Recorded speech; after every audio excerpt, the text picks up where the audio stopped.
let's go on, but then, and the next item. All right, we do have a hard stop this morning, so those of us who are going can get to the MLK lunch. So we're going to go to our next topic, which is, this is a first reading. So that means that no action can be taken today. And that's a rule that we have for bylaw changes only. And so this is a proposed new definition of diversity in the WSBA bylaws. And so I'm going to invite, I think our presenters are online. I think we have Sani Lemonidis and Raina Wagner. I think I saw them both online. So feel free to unmute and go ahead. I'm going to go ahead and share my screen with you all.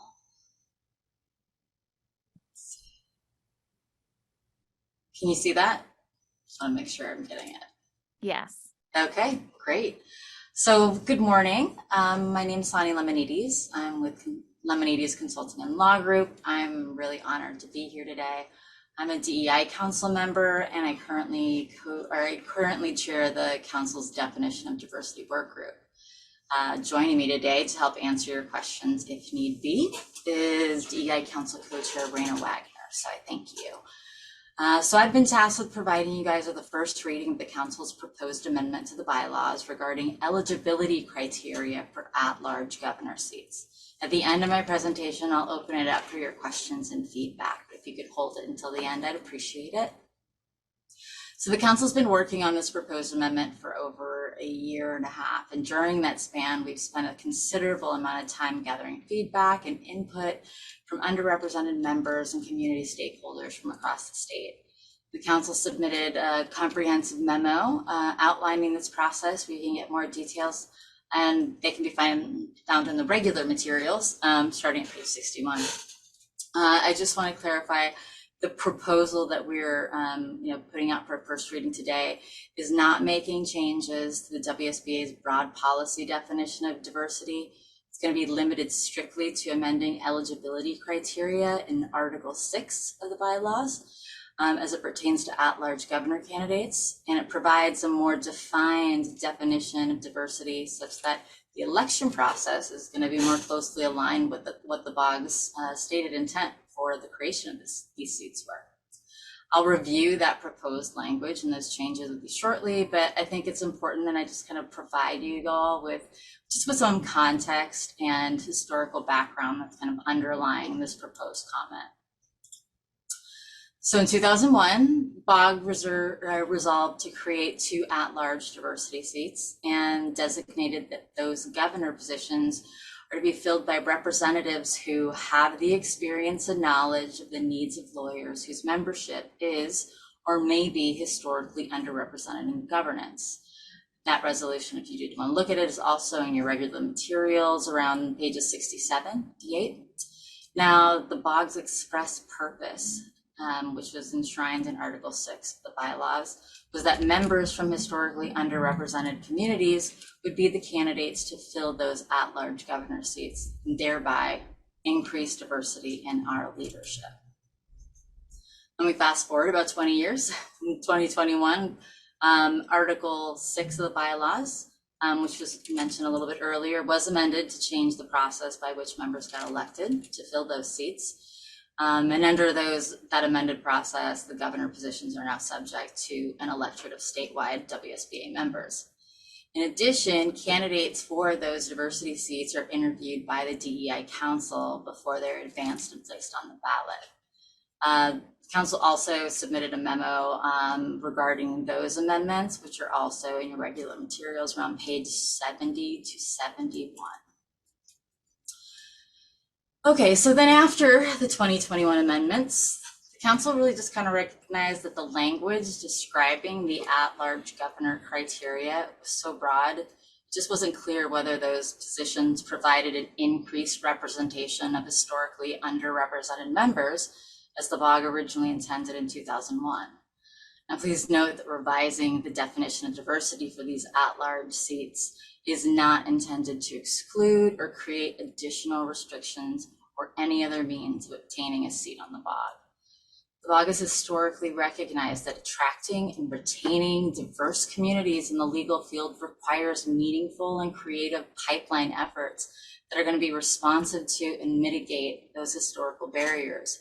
The creation of these at-large seats was a targeted approach by BOG to address those challenges. Now, the revised definition that's proposed today, or is included as part of our proposed amendment, is meant to streamline that targeted approach and really encourage the deliberate participation and presence of individuals from historically underrepresented or marginalized communities. So while the WSBA does have a policy which broadly defines diversity across the organization, it was adopted in 2010, the input we received was that this policy definition, as far as it pertains to the at-large seats, just was not aligned or is not aligned with the BOG's objective of increasing diversity of particular groups in our leadership. Similarly, the current definition of diversity within Article 6 is pretty unclear as to the BOG's objective for the seats as well. So the council determined that a more intentional definition was needed to encourage candidates from historically underrepresented communities to run. As such, the council formed a work group, and we got together many times and drafted many different revisions and iterations of the definition of diversity. And once we, had our definition drafted, we reached out to community stakeholders and sought their input, and then that in turn informed our future revisions. I just want to also reiterate that the council's proposed amendment, right, it's not going to replace that general policy definition of diversity, which you see right in front of you. It's just going to be limited to Article 6, right, in the bylaws concerning eligibility criteria for the at-large seats. But before we move on, I do just want to kind of quickly summarize some of the work we've done leading up to this point. There's obviously a more detailed explanation within the memo, but I think it's important just to kind of highlight some of the things. So since the spring of 2021, like I said, we've conducted a lot of research and community outreach. We researched and looked at how diversity is defined by the ABA, as well as other state bar associations and our minority bar associations, specifically in connection with their own DEI policies, programs, and commitments. And based on this survey and research, the definition of diversity work group, that's what we based our drafting of a revised definition for Article 6. Now, over the past year and a half, this proposed language has been circulated to various community stakeholders, minority bar associations, law schools, and they've gone through multiple iterations, which have been analyzed and reviewed and debated by various stakeholders. And it's that vetted definition of diversity that you'll see in the council's proposed amendment today. So without further ado, I'm going to read the revised diversity definition that is part of the council's proposed amendment. And that is, diversity refers to meaningful representation of and equal opportunities for individuals who have a lived experience as a member from one or more underrepresented communities in the legal profession. Underrepresentation encompasses, and is not included to, race, disability, age, ethnicity, religion, sexual orientation, gender identity, and gender expression. Now, this definition is designed to clarify that the at-large governor seats are intended to be filled by members from historically underrepresented communities or social identities. The council believes that these proposed changes are going to further the BOG's long-standing commitment to their intentional diversity efforts that one started with the creation of these two seats.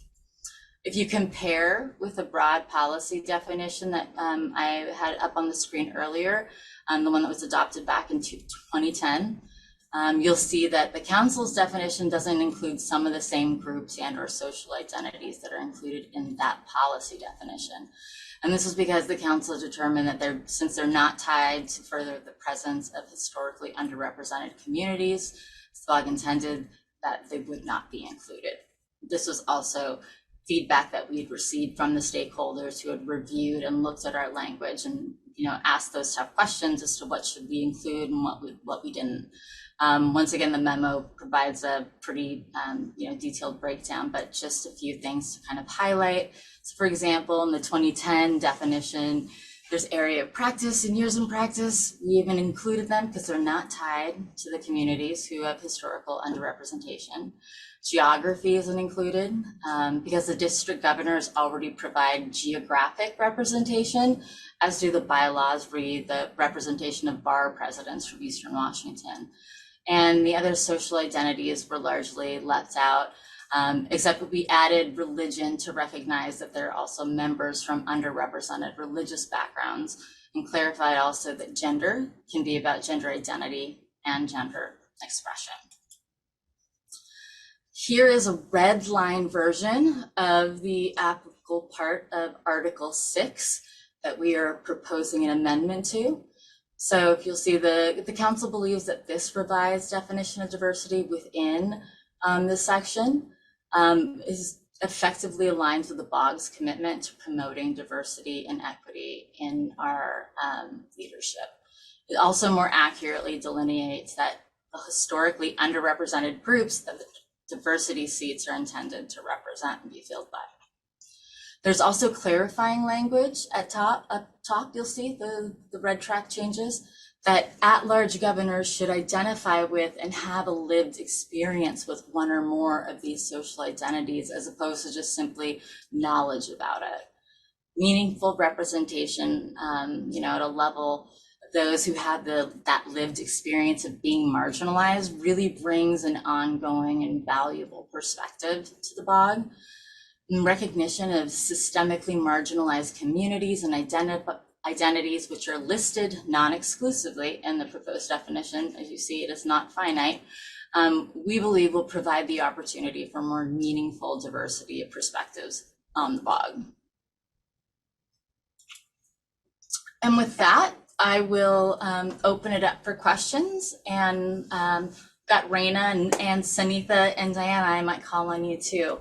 But I'd love to hear your feedback or answer any questions that I can. Thank you so much. Okay. Brent. Thank you, Mr. President. This bylaw amendment has been the bane of my existence for the last 2 months. You know, we've heard that there was a lot of outreach, but yet when I found out about this in November, when the minutes from the July 2022 Diversity Council were circulated by Director Singleton,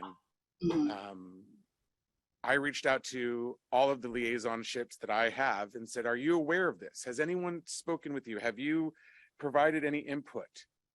And no one knew. And so I echoing what we heard this morning about when the statement of, we have worked with stakeholders, I really am curious about that. But I also have a real significant issue about eliminating specifically and named geography. Because if you look at the 2001 resolution that authorized the creation of the at-large governor seats initially, there were 9 congressional districts at the time, still 2 of which were Eastern Washington, and was determined then to not be enough.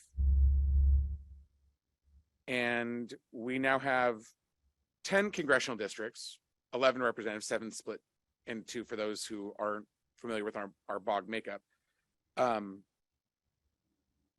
3 now are technically on the east side of the state, but the 8th, which is Governor Kading's district, used to be mine, crosses. It's the only district that actually crosses over the mountains.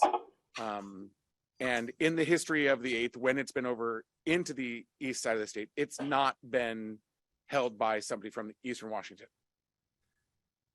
This summer, I had the distinct pleasure to be at a social event with a couple of our jurists from the Supreme Court and ask them their thoughts regarding geographic diversity and whether we should let it go. And the answer was overwhelmingly no. That one of the justices who had a prior career before being a justice worked in the legal profession in the north central region of Washington state, and absolutely believes that they are a different voice and have a entirely different experience than members from, let's just say, the Seattle King County area. And that to take an avenue by which they're given an opportunity to have more than just two voices, or potentially three, would be a, what's the word I want to use? Not a good thing. It's limiting of an opportunity for people to have voice that may not otherwise be the most popular person in the Tri-Cities, but they still can represent Eastern Washington. So the fact that we are going to, and also I'm not a fan of the drafting. So it's limited, but not, I mean, you should have qualifications and it should be clear. To be president of the United States, you need to be 35-ish. I mean, if we're going to list what the rules are, if anything, we should get rid of any ambiguity in the bylaw and say, these are the things, or these are not the things. So I really have two fundamental issues with the proposal, and hope that at least one can be agreed by all of us, that even if you like the substance, let's take away the ambiguity, because then what we're going to have is the Diversity Council, who's still going to be reviewing it. They're going to say, well, this person's from, OMAC, just picking on OMAC. But that's their only lived experience that qualifies. Well, it doesn't say, it doesn't exclude them, but that's not what the intent is. I don't want to be having discussions about intent. I don't want this board to have discussions about intent 5-6 years from now. We should have a very clear rule. This is who we say is eligible to be an at-large governor. Agree with me or disagree with me on allowing geography to remain. But I hope we can all get around the idea that we should not deliberately be creating a bylaw that has loopholes.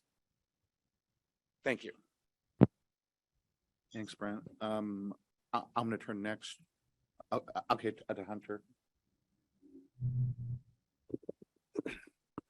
All right. Well, thank you, Mr. President. I've got a couple of observations, some of which dovetail on Governor Williams-Ruth's comments. But first of all, as the board is going to see, I don't really plan on talking a lot this year on policy matters. I have a different role. I don't get a vote anymore. I kind of view my role this year as helping execute President Clark's vision, President Clark's agenda. So my hope in this next year is really not to take a lot of time during debate on substantive issues. But when I do weigh in, I hope it's constructive, and I hope it is something that will be helpful to the board. I would like to thank the presenter for the memo. I thought the written materials were very helpful. I did review them. I'd also like to thank General Counsel Shanklin for the legal review, which I also thought was helpful. I have a few brief comments with regard to the proposal. Like Governor Williams-Ruth, I would encourage reconsideration of removal of the geography language in the proposal. I do think it's important. I smiled when Governor Williams-Ruth mentioned OMAC. The example I was going to give was Nespelem, which is not far off. But as a practical matter, although each of the congressional districts does provide for some geographic diversity, each of the congressional districts also has a significant population center. And as a practical matter, if you're in OMAC or Nespelem and you're running against somebody from Spokane, you're probably not going to win. And, on the other side of the state, if you've got somebody out in Forks who's running against somebody in Tacoma, the candidate from Forks is probably not going to win. So I think this is a crucial way to create and support diversity on the board would be retaining the geography language. I would also be curious from the speaker if there was ever consideration of including language about veteran status. And the reason for that is that although there's language about historical underrepresentation in the profession, something is happening with regard to our veteran population here in the United States. We're currently at less than 7% of the American general population is veteran status. That's down from nearly 20% just a couple of decades ago. And so veteran status is rapidly decreasing as an amount of general population. I believe it's also the same, and I believe our LAMP section would tell you the same thing. It's also rapidly decreasing within the profession as well. So I'd be curious if there was discussion or consideration of that point.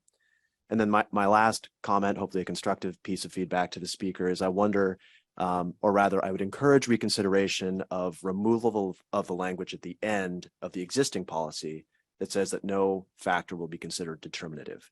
I think this is part of what the members of the DEI Council are appointed to do, is exercise that judgment in how they go about weighing these different factors.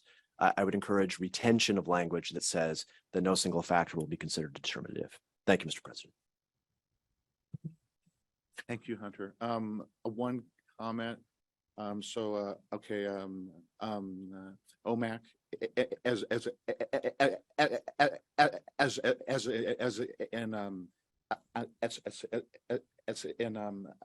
mine. Yeah. And not, yeah. Oh, OMAC is yours. Yes. What, Yeah. post redistricting, really? No, always has been. Oh, okay, well, we'll stick with Yeah. this. Yeah. So, but I think. Thank you, though. Davenport. Yeah. We'll go Davenport. Okay, Person with Davenport. There you go. that's All right. better. Okay, so let's next turn to Sunitha, yes. Governor Anjabel. Yeah. Go ahead. thank you. Thank you, Mr. President, and I hope my internet doesn't cut out on me or glitch. I'm in Lisbon, Portugal, actually, a very diverse city, very inclusive. I really want to thank members of the work group, particularly Sonny Lemonides and Raina Wagner, Sharon Sakamoto, and Miriam Gordon, who did a lot of hard work on this. And this was the culmination. And it's not over yet, people. This is only the first read. This is exactly why we bring it before you, so that we can have robust discussions. We can have debate if we need to. And I just want to say, we have reached out to a lot of stakeholders. And to Governor Williams-Ruth, I invite you to tell me which entities you contacted who did not know about this. I personally will be happy to deliver a draft to them so that by the time of the next read, they will have had an opportunity to respond, provide feedback, or be silent. Again, I think that this revision is long overdue.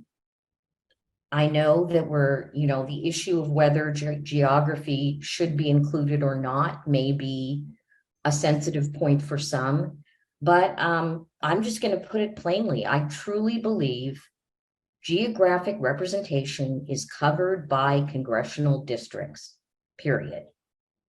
I would love to see how it can be said. How would we determine? Would we say that because you come from a small town, you're diverse?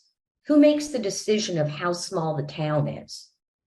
I mean, we talk, about clarity. I don't know how we would judge the geographic lack of diversity for the at-large position. I don't know who would make that decision.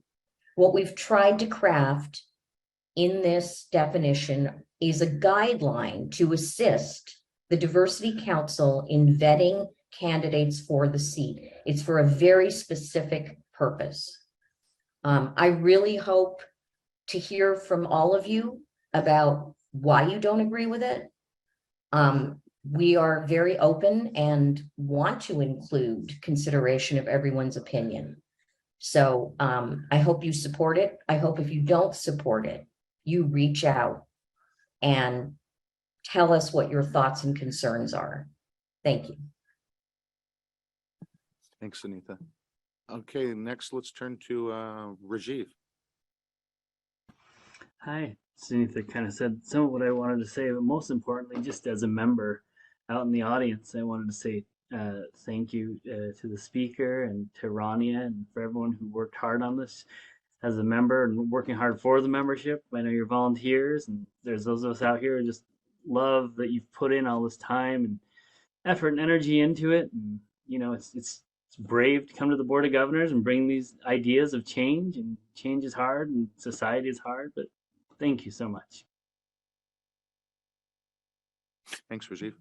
Okay, next to see on my list, Alec.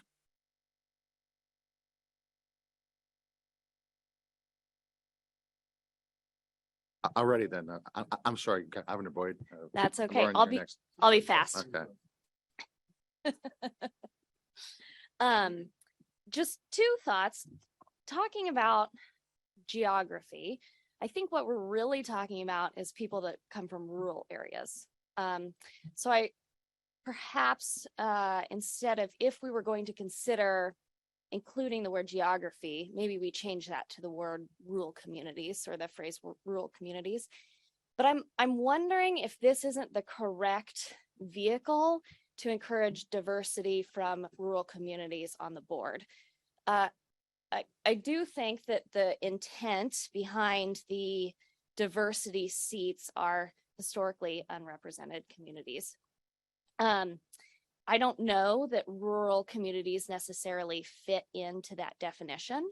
I'm wondering if perhaps we should add another seat to the board. Not that I want to make the board huge, but we have a young lawyers position, which fits that area of diversity. Perhaps we should consider adding a rural position, which would maybe help alleviate that issue. And it wouldn't have to then change the definition that I think probably was the historical intent of the historically unrepresented communities. So just a thought about that. And then I had a thought about Governor Williams-Ruth conversation or suggestion to, I guess, better define our definition so that we know the rules that we're playing by. And the suggestion that he used was president at the age of 35. And I am one for rules. I love rules. I like very clearly defined rules that I know if I can follow them in black and white. But I'm just not sure that rules fit a definition of diversity or a diversity seat, because people are unrepresented or don't have seats at the table because we've been defining things the whole time. What if we're wrong about the definition? What if we accidentally leave somebody off, or a group of people off? I think that specifically when we're talking about making a more diverse board and including people with diverse backgrounds, we need to be very careful about not very specifically defining it in ways that cut off other members of our community. So I would say that regarding diversity specifically, I don't know that I'm a fan of black and white rules. Thank you, Lauren. Alec next. No. Thanks. So I guess my first comment is that as relates to any outreach, et cetera, there's both how the drafting process is done, and that's not easy to do if you're talking about just everybody kind of coming in and, well, what about this word or what about that word? But now is the appropriate time in which, through the Board of Governors, the proposal will be sent to everybody for them to weigh in. And we may even want to consider whether or not it is at the next meeting that we take this up or the meeting following, to give enough time. And I say that, by the way, as chair of the Equity and Disparity Work Group. We had a whole different process regarding what's going to come before you. But, you know, I think there is, at times, people also don't respond until they actually have something in front of them to respond to. And so now we do. I appreciate Governor Boyd's comments, because I think, well, from my perspective, the reason we have been working on changing this definition is because, as far as I'm concerned, something got lost here. And what got lost is the whole point of underrepresentation. What got lost is the point of a time in our history, not long ago that a number of the groups that we're talking about here were told, you can't sit at this table. Expressly told, you can't be a member of the bar. So it is not just, well, we don't have a number of people here or there. It is also really talking about the history that we don't often want to talk about in terms of, I want you to stay in your closet. I don't want to hear about your sexual orientation. And if I do, I'm going to do other things. And that's not just in terms of WSBA, but also in terms of our profession. So the underrepresentation is not just an underrepresentation regarding this table, but actually our society. And the question is, what diverse voices should we have in front of us? For those reasons, by the way, President-elect Abel, I nearly got off of my chair again when you talked about veteran status. And I almost got on my chair again because we have certainly had members who are veterans, including yourself, who have served and served ably on this Board of Governors with no animus about being a veteran. I think the reason for this has to do with the history of animus. Not we have fewer people now who are veterans, and so we need to add them to the list. And I think, just recently, besides yourself, Sean Davis, Tim Rismay, just from my general recent knowledge, so that it's not a part of the history that we have said we don't want veterans at this table. In fact, quite the contrary. And it may be, yes, that for whatever reason with the volunteer services that we now have, we have fewer people choosing to join the military, but I still don't see the animus about anybody who is in the military for any of our board seats having a difficulty coming forward. So I definitely would hope that we would consider and think about, when we say underrepresentation, it is not just a it's not just a word. It's a word that has behind it animus, a word that has behind it keeping people out of the mainstream, not only in our society, but in our profession. And that's what I would hope we would make sure that we move forward so that there are diverse voices around this table. Thanks. Thank you, Alec. Okay, let's next turn to Nancy. Yeah, just briefly, I certainly share Alec's statements and wanted to push back a little bit on this rural versus larger town concept. When I look around the pictures of who's on my computer screen, I see people from outside Seattle. I see lots of people that are in solo practice. We don't have the numbers we used to have in terms of white straight men filling every slot when these issues first finally began to arise. But we still have, and it only takes about 2 minutes reading the paper, we still have a number of issues to deal with. And they aren't the differences necessarily between small towns and large towns. Sexual orientation, gender identity, those are huge topics, huge areas of discrimination still. And even if you're in Seattle, to be a lesbian in Seattle and be running in a position against a white man from, Tacoma or somewhere else would be a challenge. There is still discrimination, and it exists against those groups with great frequency. It's not that long ago in my practice that I have very specific memories of not making sure that I did not disclose my sexual orientation to clients, to courts, and hid the sexual orientation of clients from judges who, upon learning of a sexual orientation that they didn't agree with, changed an opinion. One particular judge changed an opinion in a ruling in the middle of the ruling, as soon as the other side made mention of my client's sexual orientation.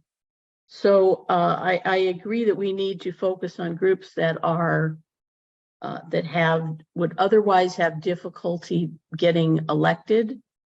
And then more importantly, this isn't tokenism. This is because people bring with them those lived experiences that can change other people's minds and bring perspective to a number of issues. Our section does it every day. We have people who spend more time in their practice dealing with low-income people or victims of domestic violence, and they raise our consciousness every time that a topic comes up. If one of us is, stupid enough to make a cavalier statement that doesn't address those issues. So there are reasons to have diversity, very good reasons, but don't assume that just because you're a white person in Seattle, that would be easy for you to run for and get an at-large spot. And I think a move to increase representation from whether it's parts of the state or different communities that might have a different perspective on this particular topic should be something we resist. Thank you. Thank you, Dan. Nancy. Yep. Thank you, Nancy. All right. And okay. I guess next, Brent, please. Thank you, Mr. President. One of the things that I have done on the BOG was attend the event in the Board of Governors meeting in Boise, Idaho. And we got to learn a lot about the state of Idaho. And they actually have a ton of members, almost as many as the entire live-in state that live out of state. And they have representation on their Board of Governors and their organization for people who are not residents of the state of Idaho. I just pulled up from our WSBA.org Who We Are page. We have 4,831 Washington State Bar Association members, of whom 3,691 are active, that do not live in the state of Washington. They are covered by the at-large governors. Just to point out that one statistic. But then I also want to go back directly to the 2001, and I lost it on page 68, I believe is where it was, is the 2001 resolution. And it says, be further resolved, blah, blah, blah, blah, blah. The governor shall fill the seats, blah, blah, blah, blah, blah. Board sole discretion have the experience, knowledge, and needs of those lawyers whose membership is or may be historically underrepresented in governance. Such at-large members will assure a board that is more diverse and broadly representative body that the results of the present method of election provided for by the State Bar Act allows. And as the person sitting on this board that most recently went through this process, I will tell you that I received a number of hateful emails saying this seat is for BIPOC people only. How are you as a cisgender white male running for this seat? And this is why I believe it's important for us to have a very clear definition as to who this organization has said is qualified to run for this seat. Because if somebody were to wow the Diversity Council and make it through the initial vetting process to the general election, for lack of better terms, and they're not a delineated, I can only imagine the vitriol that they will get when I have just been through this, and there are people who are of the belief that this seat is for BIPOC people only. And that's clearly not what the bylaw says. And the reason, and just to circle back as to why I talk about who we are demographics, is because the decision was made, and it's not part of this current discussion, but the decision was made in the last 20 years that one of the 3 at-large seats be designated for young lawyers, young and new lawyers. And I look at how many people are licensed that don't live in Washington, and look at the number of people by admit year, and say, that's almost the same number. I think the young lawyers is like 6,000, and here we have 4,600. So there's more in the young lawyers, but they have their own designated seat for just that group. So again, I'm telegraphing. I will not support the bylaw amendment as it is without geography. But again, even if I'm on the losing battle of that, I would really hope that we don't, this isn't about the definition of diversity. This is about who is eligible to run for office. And I don't want any future board 6 years from now, when in theory all of us may be gone, and the Diversity Council at that time to be running a shadow screening process saying, these seats really are just supposed to be for BIPOC people. Even when we have what we have now, that's clearly not the answer. But also don't want to create a situation that's going to be open for whoever's in the ruling chair to make the rules.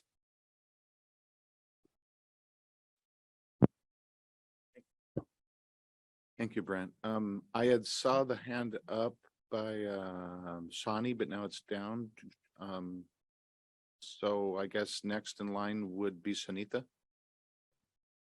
Thank you, Mr. President. And Governor Williams-Ruth, I can't tell you how sorry I am that you received hateful emails. Though you are absolutely right. There is nothing in our bylaws. There's nothing in the court rules. There's nothing that justifies hateful rhetoric. There's nothing that justifies exclusionary rhetoric.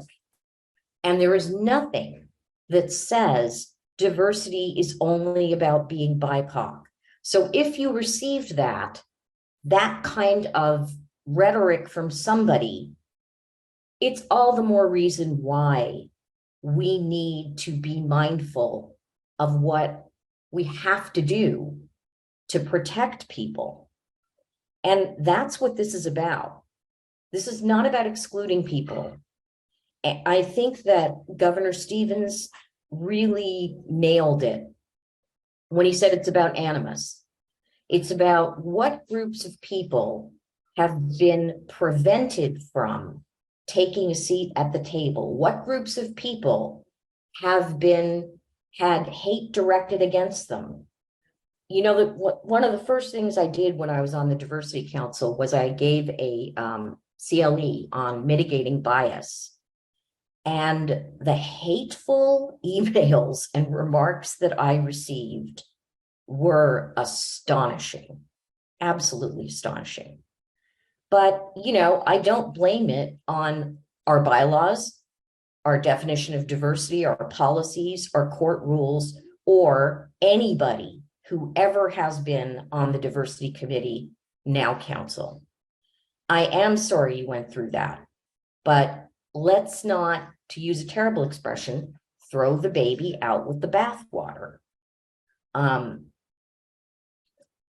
It's possible that you and I will have to agree to disagree on the issue of geography, and that's fine. But I hope you understand that the council has nothing but good intentions and has worked very diligently to get feedback, to continue to get feedback. And we really want this to be passed, and it should be. Thank you. Thanks, Sunita. Okay, next let's turn to Kevin, please.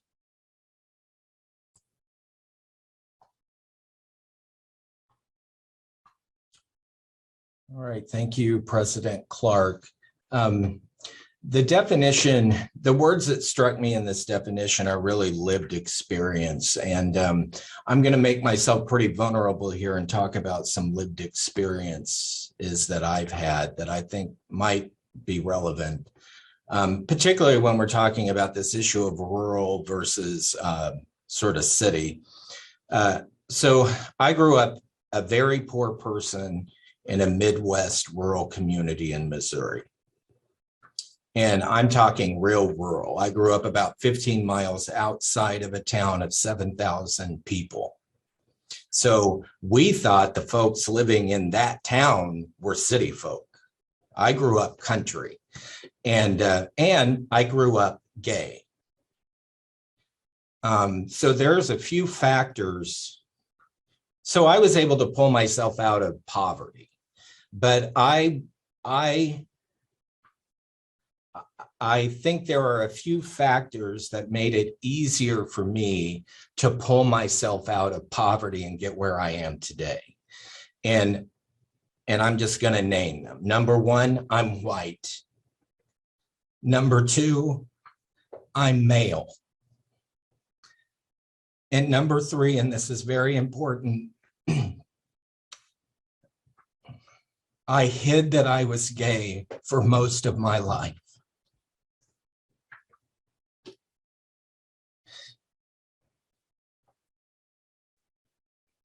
And there were a couple times along this journey that I didn't hide it. I came out before I really came out. Like, I'm pretty out today, but there were a couple times along this journey that I came out and I paid a price for it.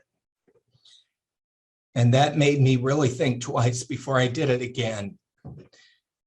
And so I say that to say, no time in my life did ever I hide that I was from a rural community. I never felt the need to hide that. I was proud of it. And it helped me actually along the way because it helped hide my homosexuality. Hey, I'm a guy from the country. So the lived experiences are really important because they're real. They are a real powerful thing. And if I was a straight white person from a rural community, I would never bring the same perspective as someone who has had to hide who they are for most of their life, knowing for fear that they're not going to get anywhere. And so I just want to leave you with that. This is pretty hard for me to talk about, but I think it's important. So thank you. Thank you, Kevin. Okay, I'm going to go next to Raina. Thank you, Mr. President.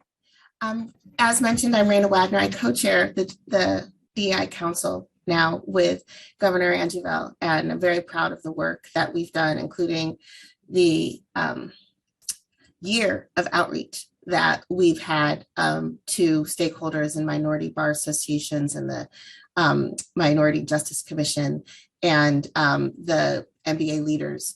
It's been extensive, and this has not been the work of a small subcommittee within the council, drafting and redrafting within our own minds about what is appropriate for this proposed event change. So I'm proud of what we've put before you. We came before the Board of Governors knowing that this would be a point of much discussion and interest, and I'm glad to see such engagement. I do want to mention that, along with the fact that there has been extensive input from stakeholders, that I invite everybody here, as you consider this when we get to the second read, to really consider the mission of the 2001 edition of the At-Large Governors and the current language through which Governor Williams-Ruth became a member of became an at-large governor in this position, and both the changes that we made and which we didn't. You'll see that the definition that we have redlined is not a specific list of everything that makes a person qualified.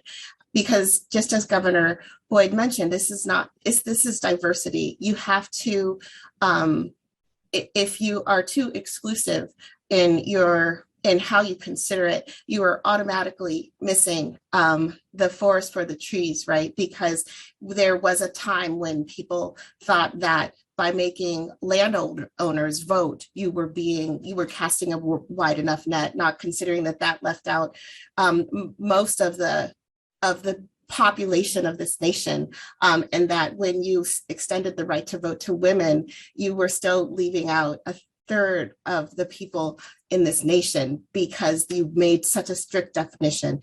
So we did not change that approach to it in this rewrite, in this proposed amendment, because diversity is always what you consider, and that lived experience, as the language expresses, is or may be historically underrepresented. It's an invitation to the people who might see themselves and consider raising their own hands, which dovetails precisely with what opened this meeting, the need for volunteerism.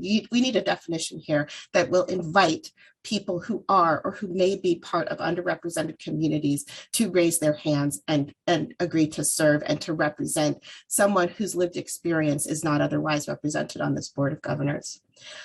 I also invite everybody, as you consider, as this amendment comes to a vote, to really consider what this definition of diversity does. As Sani mentioned, and as Sunitha reiterated, this is very specifically guidance for the DEI Council to take forward, to put members' names, potential governors' names forward to the membership of this great organization to vote upon. It also does not interrupt or amend that overall process, which puts faith into the DEI Council to look at and to vet those who have volunteered to raise their hands to serve. And it does not eliminate the BOG's own ability to suggest other names to put before the membership for vote. It is a process that this definition does not disturb, and it's not a shadow process. It is the process. And if somebody wants to take issue with how the DEI Council follows the policy that's in the bylaws of this organization, that's somebody else's amendment to this process. Our process is to open the table and to invite those in a non-exclusive way to see themselves in this position and to volunteer to join the leadership. Thank you. Thank you. We are running short on time for our okay, our next thing. I'm gonna skip the line because he's not spoke yet, and go okay with next, Kevin. Just 3 points I want to make relatively quickly. First of all, I'd like to commend Kevin Platchey for sharing his experience. I have a lived experience, something like Kevin's. I grew up very poor. Now, people are surprised about that because I went to Bellevue High School.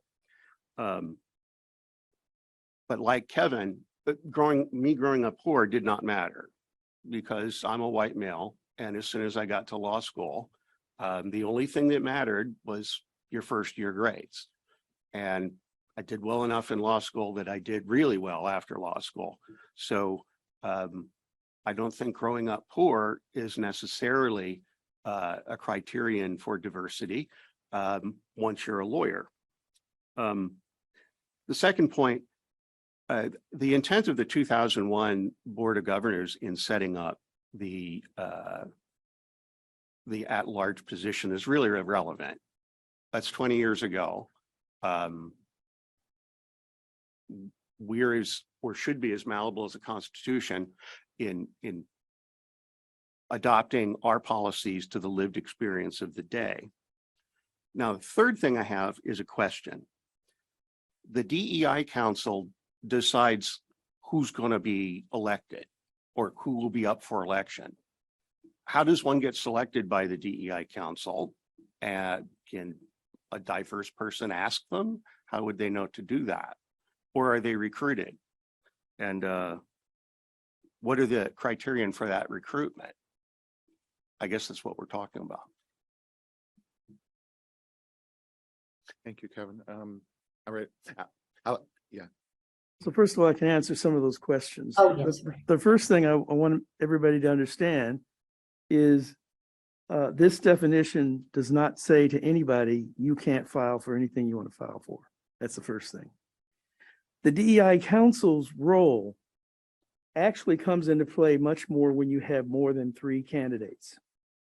It is at that point that they may whittle the number down and recommend to the Board of Governors. Let's say you had six who filed. That's when the DEI council can actually review and then recommend to the Board of Governors that 3 or 4 of those 6 be advanced to the election. But they don't, that's after anybody and everybody has filed. So those are the 2 things to keep in mind. And for example, in the case of the last time, when only 2 candidates filed for the at-large position, the council did an interview. But I was one of the folks explaining to the council that all they could do is do an interview and a report out, but they could not touch who the filers were because there were only 2. They had to advance. There was no rule for the council. Couple of things I do want to say. First of all, Governor Williams-Ruth, I would hope that you would propose amendments that you'd like to see. It is one thing to say, I don't like X or Y or Z. It's another thing to have at least in front of us what you would support or how you would support it. When you talk about wanting to be clearer, help us with clarity in terms of how you think it should be drafted so that we're not trying to divine something that still doesn't meet the mark. As it relates to, and I encourage, I mean, the whole part of this process is either next time around, like I said, I think we need to discuss whether it's going to be at next meeting or actually 2 meetings from now. But when this comes up for action, governors, any of you may propose amendments. You're not stuck with just take this or leave it. So you can propose amendments. I'm intrigued, and thank you, Governor Williams-Ruth, and thank you, Governor Abell, regarding another context about geography that, at least for me, is somewhat persuasive. But I wonder if it would not be appropriate to actually consider people as an at-large seat, people who come from areas that are 50,000 people or less.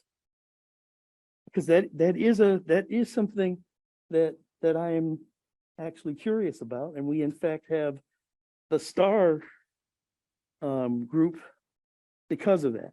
I mean, not you, no.